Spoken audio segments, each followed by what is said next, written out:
नमस्कार, आप देख रहे हैं सरकार। आपके साथ मैं हूं तरुण अरोड़ा और मैं हूं ब्रजेश श्रीवास्तव।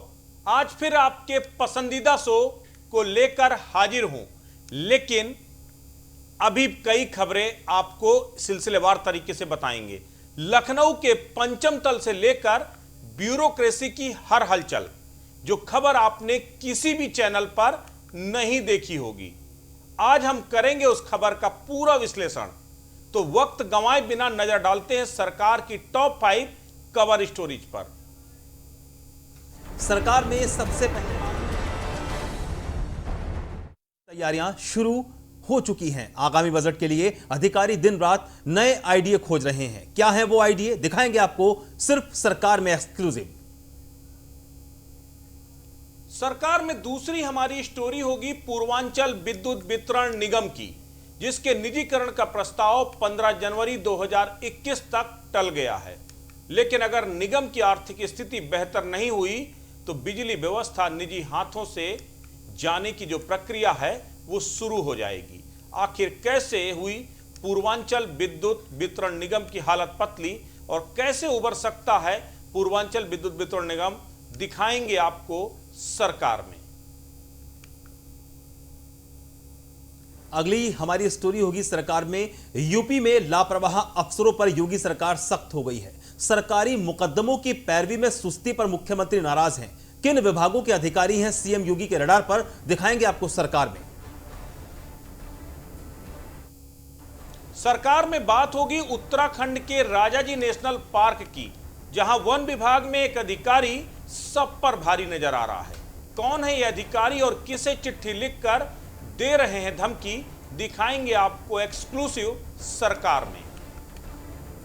त्रिवेंद्र की सहयोगी रेखा आर्या लगातार सुर्खियों में है। अब वरिष्ठ आईएएस मनीषा पवार ने मंत्री रेखा आर्या के विभाग में काम करने से मना कर दिया है। आखिर क्यों आईएएस मनीषा पवार ने किया मना और कैसे विपक्ष के निशाने पर आई है रावत सरकार, दिखाएंगे आपको सिर्फ और सिर्फ सरकार में।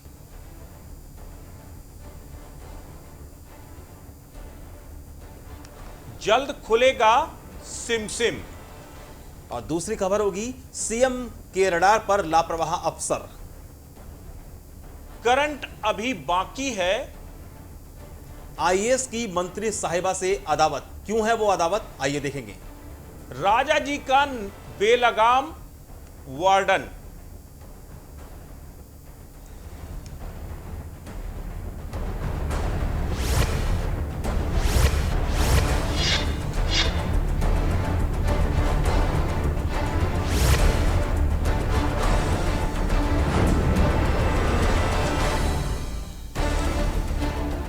सचिवालय के मुख्य भवन में स्थिति वित्त विभाग के सेक्शन में आजकल वर्कलोड बढ़ गया है। अपर मुख्य सचिव वित्त संजीव मित्तल से लेकर विभाग के विशेष सचिव देर रात तक अपने कमरों में तमाम दस्तावेजों को पढ़ते हुए नया आइडिया खोज रहे हैं। इसके लिए विभिन्न विभागों के आला अफसरों की राय भी ली जा रही है। यह सारी मेहनत अगले वर्ष लाए जाने वाले योगी सरकार के 5वें बजट को लेकर हो रही है, ताकि योगी सरकार का 5वां बजट पिछले 4 बजट से बिल्कुल जुदा नजर आए।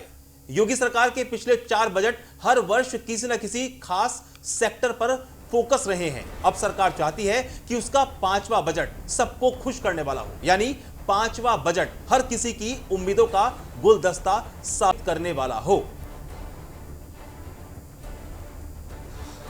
तो योगी सरकार तैयार है अपना 5वां बजट हर किसी के लिए बेहतरीन देने के लिए। ऐसे में अब वित्त विभाग के आला अफसर सबको खुश करने वाले बजट में क्या क्या हो, इसका ब्यौरा एकत्र करने में जुटे हैं। बीते महीने 26 सितंबर से इसकी शुरुआत करते हुए अपर मुख्य सचिव वित्त ने संजीव मित्तल शासन के समस्त अपर मुख्य सचिवों, प्रमुख सचिवों और सचिवों को वित्त वर्ष 2021-22 का बजट प्रस्ताव तैयार करने संबंधी विस्तृत दिशा निर्देश जारी किए थे, जिसके तहत उन्होंने विभागों से सरकार की प्राथमिकताओं और प्रतिबद्धताओं को ध्यान में रखकर बजट प्रस्ताव 30 नवंबर तक उपलब्ध कराने को कहा है। उनके इस निर्देश में कहा गया है कि नए आवासीय और अनावासीय भवनों के निर्माण का प्रस्ताव विशेष परिस्थितियों को छोड़ न भेजे। प्राप्तियों और खर्चों के अनुमान का यथार्थपरक आकलन किया जाए। बजट में प्रतीक प्रावधान ना किया जाए और जो विभाग 100% राज्य पोषित अनुपयोगी योजनाओं को समाप्त कर नई योजनाओं का प्रस्ताव देंगे, उनकी मंजूरी में प्राथमिकता मिलेगी।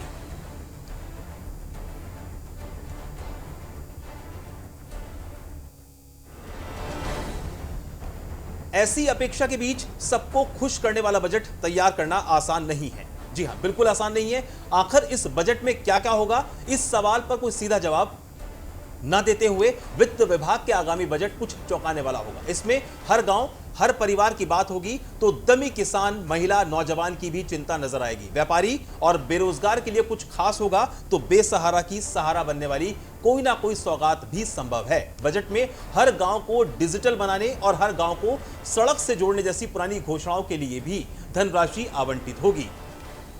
हर परिवार के लिए, हर परिवार के एक युवक को रोजगार की गारंटी देने की भी तैयारी है। इसी प्रकार उद्यमियों के लिए राज्य में उद्योग लगाना आसान बनाने के उपाय का ऐलान भी होगा। नए बजट में हर महिला को सुरक्षा और हर बच्चे को पौष्टिक भोजन जैसे ऐलान भी दिखेंगे।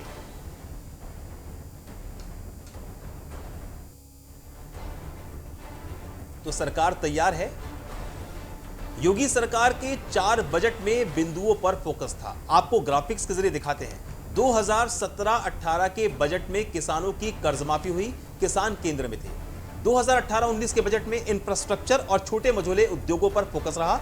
2018-19 के बजट में ही बुंदेलखंड और गोरखपुर लिंक एक्सप्रेसवे का ऐलान हुआ। 2019-20 के बजट में महिलाओं और बेटियां रही। कन्या सुमंगला योजना सबसे महत्वपूर्ण योजना रही। 2020-21 के बजट में सरकार का फोकस युवाओं पर रहा। तीसरा बजट 2019-20 4 लाख करोड़ रुपए का था।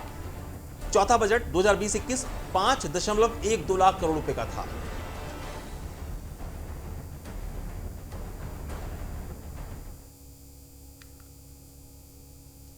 करंट अभी बाकी है। जी हां, यूपी में बिजली संकट के बादल 2021 तक के लिए टल चुके हैं। सीएम योगी के दखल के बाद पूर्वांचल विद्युत वितरण निगम के निजीकरण का प्रस्ताव 15 जनवरी 2021 तक टल गया है। लेकिन अगर निगम की आर्थिक स्थिति बेहतर नहीं हुई तो पूर्वांचल विद्युत वितरण निगम की बिजली व्यवस्था निजी हाथों में सौंपने की प्रक्रिया शुरू हो जाएगी। लेकिन सवाल यही है कि क्या पूर्वांचल विद्युत वितरण निगम की आर्थिक हालत ठीक होगी? सवाल यह भी है कि सरकारी विभाग ही बिजली कंपनियों के लिए मुसीबत क्यों बन चुके हैं?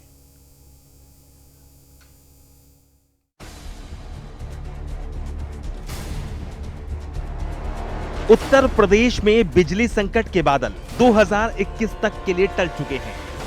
मुख्यमंत्री योगी के प्रयास से यूपी में बिजली विभाग के कर्मचारियों की हड़ताल 6 अक्टूबर को खत्म हो गई है। पूर्वांचल वितरण निगम के निजीकरण का प्रस्ताव 15 जनवरी 2021 तक टल गया है। पूर्वांचल विद्युत वितरण निगम की बिजली व्यवस्था निजी हाथों में सौंपे जाने को लेकर सरकार और बिजली विभाग के कर्मचारी आमने सामने थे। हालांकि मुख्यमंत्री योगी से आश्वासन के बाद बिजली विभाग के कर्मचारियों की हड़ताल खत्म हुई, लेकिन अभी पूर्वांचल विद्युत वितरण निगम के निजीकरण का मसला खत्म नहीं हुआ है। अब अगर 15 जनवरी 2021 तक इस निगम की आर्थिक स्थिति बेहतर नहीं हुई तो पूर्वांचल विद्युत वितरण निगम की बिजली व्यवस्था निजी हाथों में सौंपने की प्रक्रिया शुरू की जाएगी। इसके बाद मध्यांचल वितरण निगम का नंबर आएगा, क्योंकि इस सरकारी कंपनी की भी आर्थिक स्थिति समय से बिजली के बिलों का भुगतान न होने के चलते खराब होती जा रही है। मध्यांचल वितरण निगम के आंकड़ों के अनुसार सरकारी विभागों ने 565 करोड़ से ज्यादा के बकाया का भुगतान निगम को नहीं किया है। पावर कारपोरेशन ने यूपी सरकार के समक्ष जो आंकड़े पेश किए हैं उन्हें देखकर ऐसा लगता है पावर कारपोरेशन सरकारी कार्यालयों और गांव के उपभोक्ताओं से बिजली का बिल वसूल करने में नाकाम साबित हो रहा है, जिस कारण घाटा बढ़ता ही जा रहा है। इस घाटे से उभरने के लिए ऊर्जा निगमों के निजीकरण पर जोर दिया जा रहा है। आलम यह है कि सरकारी विभागों को हर महीने सत्यापित बिजली बिल भेजकर जमा करने का अल्टीमेटम दिया जाता है, लेकिन विभाग इसे अनसुना कर रहे हैं। यह सब भी तब हो रहा है जबकि सरकारी विभागों के अफसरों को बिजली बिल की रकम शासन से मिलती है, लेकिन वो इसे दूसरे मद में खर्च कर देते हैं और बिल को बढ़ाते रहते हैं।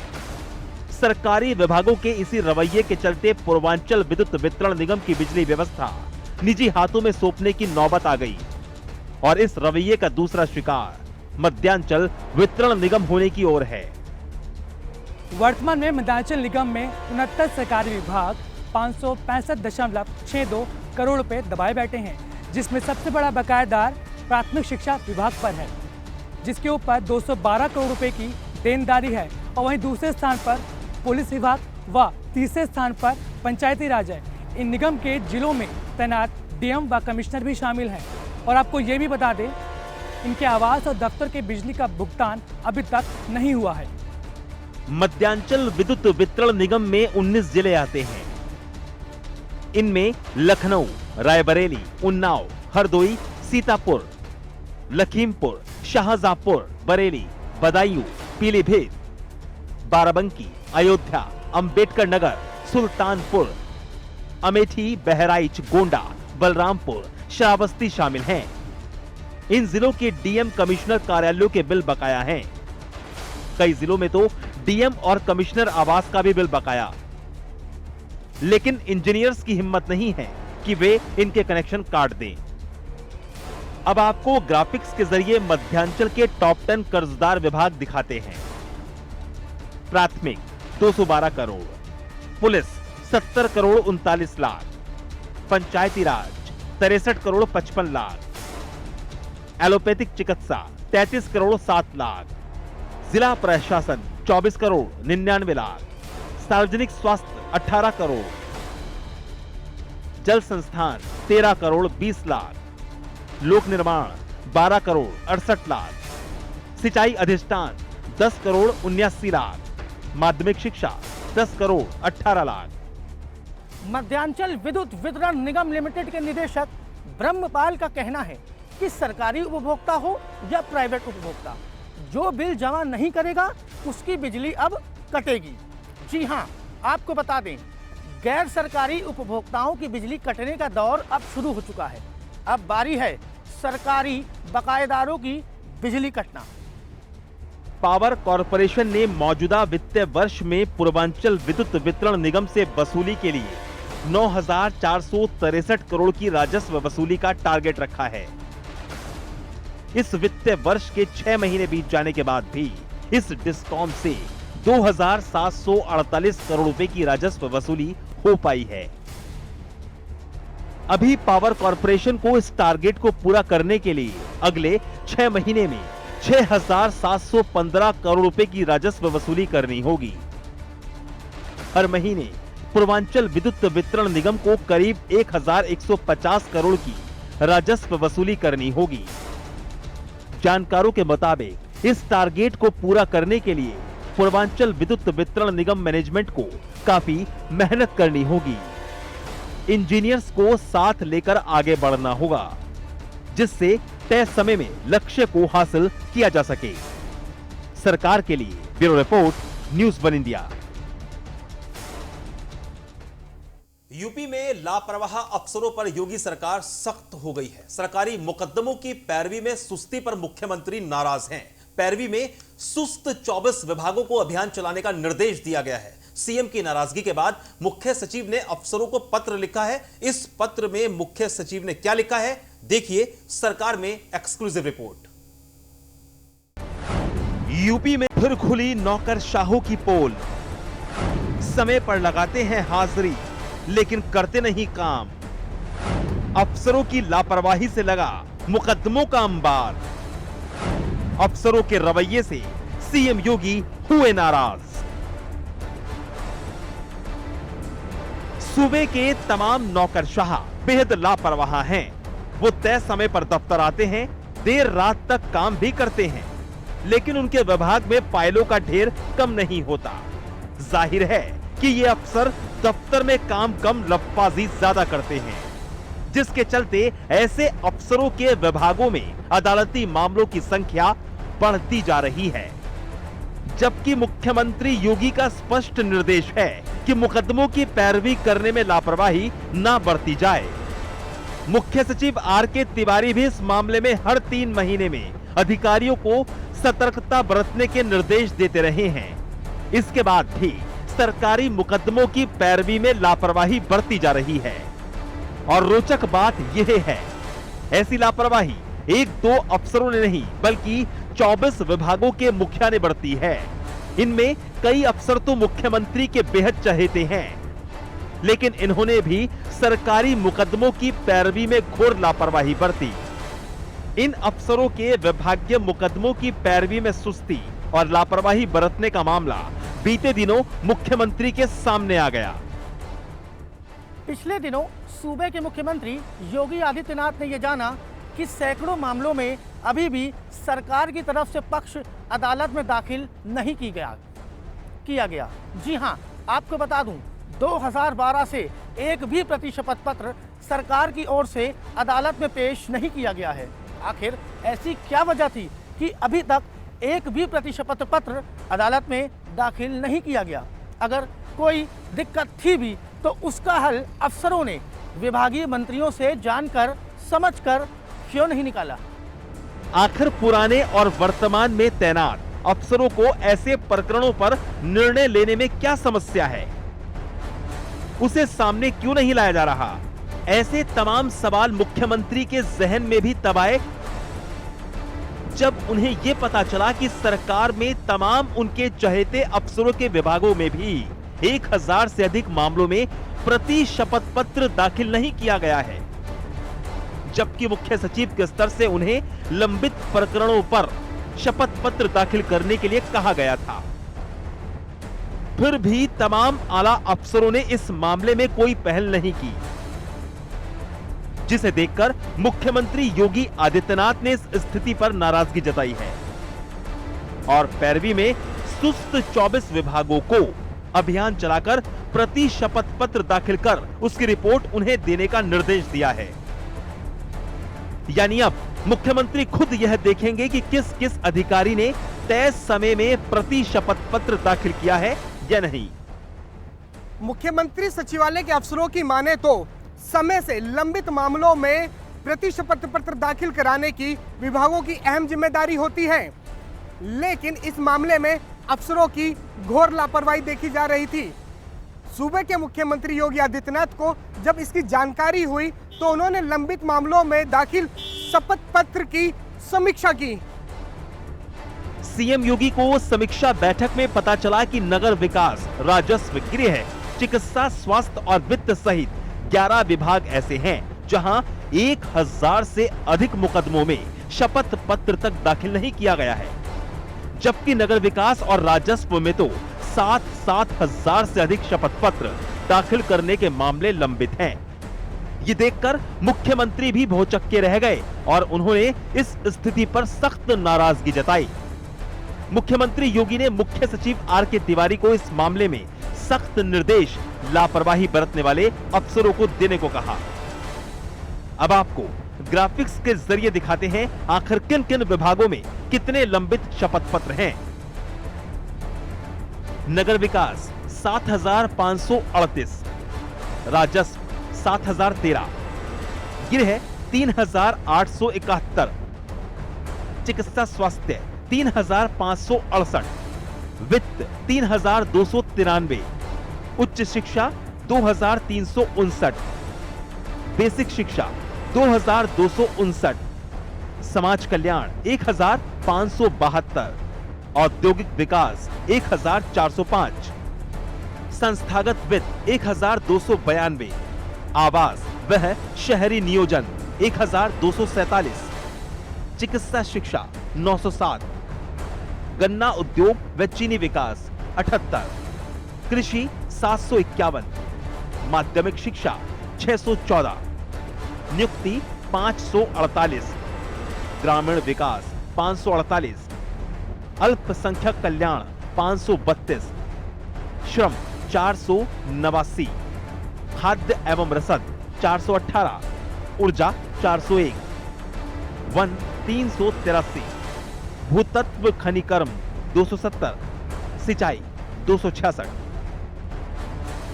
मुख्य सचिव आर.के. तिवारी ने 266 या इससे अधिक शपथ पत्र के लंबित मामलों वाले 24 विभागों के अपर मुख्य सचिवों, प्रमुख सचिवों व सचिवों को एक सख्त पत्र लिखा है। उन्होंने इन अधिकारियों को जनवरी 2012 से 15 सितंबर 2020 तक प्रति शपथ पत्र दाखिल किए जाने के लिए लंबित वादों की सूची भेजी। मुख्य सचिव आर.के. तिवारी ने अधिकारियों को निर्देशित किया है कि लंबित वादों में समयबद्ध रूप से अभियान चलाकर प्रति शपथ पत्र दाखिल करने की कार्रवाई सुनिश्चित कर 15 दिन में अवगत कराया जाए और यह रिपोर्ट सीएम योगी को दी जाएगी। मुख्य सचिव के इस निर्देशन के बाद से तमाम अफसर अब अपने विभागों में वर्षों से लंबित प्रकरणों पर शपथ पत्र दाखिल कराने के कार्य में लग गए।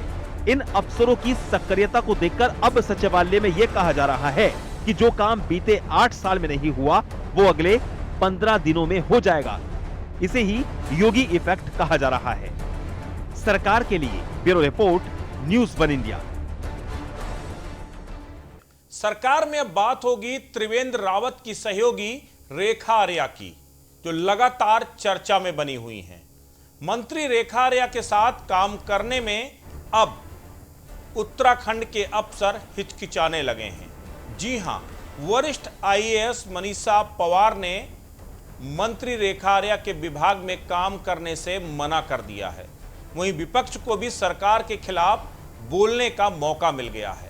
हालांकि मनीषा पवार ने काम ज्यादा होने के पीछे की वजह बताया है, लेकिन मनीषा पवार के पास केवल औद्योगिक विकास ही व्यस्तता वाला है। ऐसे में मनीषा पवार का मंत्री रेखा आर्या वाला विभाग न लेना चर्चा में बना हुआ है। माना जा रहा है कि मंत्री रेखा आर्या का रूखा व्यवहार अधिकारियों को सहन नहीं होता। पिछले दिनों महिला कल्याण एवं बाल विकास निदेशक के साथ भी उनका विवाद हुआ था। सचिव सौजन्या जावलकर ने भी मंत्री रेखा आर्या के विभाग से हटना मुनासिब समझा था। अब मनीषा पवार को विभाग दिया गया तो उन्होंने भी लेने से इनकार कर दिया। निर्विवाद छवि की आईएएस मनीषा पवार ने किसी विवाद में नहीं पड़ना चाहती हैं। सूत्रों का कहना है कि मंत्री रेखा आर्या के व्यवहार से अधिकारी परेशान हो जाते हैं। विपक्ष का तो यहां तक कहना है कि मंत्री रेखा आर्या के पति भी अनावश्यक हस्तक्षेप करते हैं, इसलिए वर्तमान में महिला कल्याण विभाग में कोई निदेशक नहीं है। बता दें कि इस विभाग का इस समय ना तो कोई सचिव है, ना कोई प्रमुख सचिव। दूसरी तरफ मंत्री रेखा आर्या अपने तेवर साफ दिखा चुकी है। मंत्री रेखा आर्या ने एक बार फिर दोहराया कि उनकी कार्यशैली काम करवाने की होती है। वहीं रेखा आर्या कहते हैं कि कोई अफसर जवाबदेही से बचेगा तो विवाद स्वाभाविक है। अब आने वाले दिनों में देखना दिलचस्प होगा कि मंत्री रेखा आर्या के महिला कल्याण और बाल विकास विभाग में कौन अफसर काम करने के लिए तैयार होता है।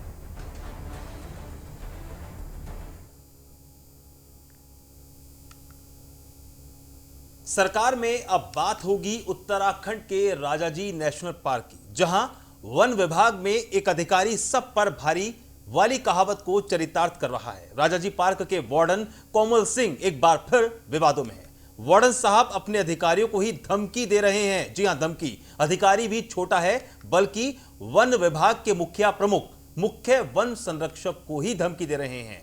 वार्डन कोमल सिंह ने प्रमुख वन संरक्षक के आदेश को ही द्वेषपूर्ण और पक्षपातपूर्ण बता दिया है। वार्डन कोमल सिंह की लिखी चिट्ठी न्यूज़ 1 इंडिया के हाथ लगी है। इस चिट्ठी को पढ़ने के बाद साफ होता है कि कोमल सिंह वरिष्ठ अफसरों की अवहेलना कर रहे हैं। इस चिट्ठी में कोमल सिंह आदेश वापस लेने की चेतावनी भी देते दिख रहे हैं। आज सरकार में उस पूरी चिट्ठी का हम विश्लेषण करेंगे, लेकिन पहले आपको बता दें यह पूरा मामला है क्या।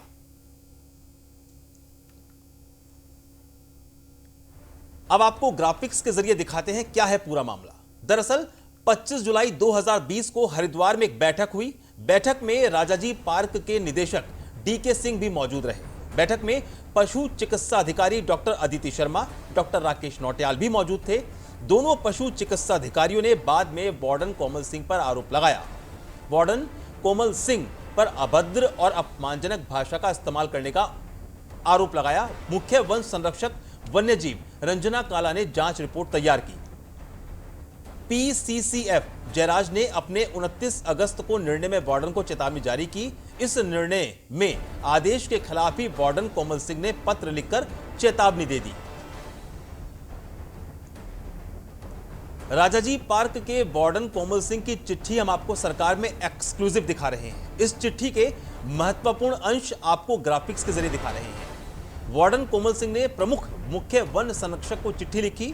वार्डन कोमल सिंह ने प्रमुख वन मुख्य संरक्षक के आदेश पर सवाल उठाए। वार्डन कोमल सिंह ने आदेश को पूर्वाग्रह, भेदभावपूर्ण, पक्षपातपूर्ण, प्राकृतिक न्याय के खिलाफ बताया। वार्डन कोमल सिंह ने 2 टूक लिखा, आपकी एक साजिश है जो किसी दशा में स्वीकार एवं मान्य नहीं है। मैंने शिकायतकर्ता पशु चिकित्सा अधिकारी को कुछ गलत नहीं कहा। वार्डन कोमल सिंह ने अपने ऊपर लगे सभी आरोपों को नकारा। वार्डन कोमल सिंह ने आरोपों को शिकायतकर्ता की मनगढ़ंत कहानी बताया। वार्डन कोमल सिंह ने चिट्ठी में लिखा, आपके द्वारा पारित पक्षपातपूर्ण निर्णय आदेश वापस लेने की कृपा करें। वार्डन कोमल सिंह ने आदेश वापस नहीं लेने पर दी धमकी। वार्डन कोमल सिंह ने लिखा, आदेश वापस नहीं लिया तो शासन और मानवाधिकार आयोग में अपील करूंगा। वार्डन कोमल सिंह ने मानहानि का मुकदमा दर्ज करने की भी बात कही है। ऐसे में कुछ सवाल उठना लाजमी है। क्या वन विभाग के मुखिया का निर्णय आदेश बिना तथ्यों के हो सकता है? क्या एक वार्डन द्वारा विभागीय मुखिया के आदेशों की अवहेलना नहीं है? क्या निर्णय आदेश की प्रतिक्रिया में इस प्रकार की भाषा मर्यादित है? ऐसा क्यों है कि वार्डन कोमल सिंह ही अक्सर विवादों से घिरे नजर आते हैं? इससे पहले भी कई बार वार्डन कोमल सिंह का विवादों में नाम आ चुका है। आखिर राजाजी पार्क के वार्डन के खिलाफ विभाग एक्शन क्यों नहीं ले रहा? क्या कोमल सिंह वरिष्ठ विभागीय अधिकारियों को भी कुछ नहीं समझते? आज हमारे साथ सरकार शो में इतना ही। देखते रहिए न्यूज़ 1 इंडिया। नमस्कार।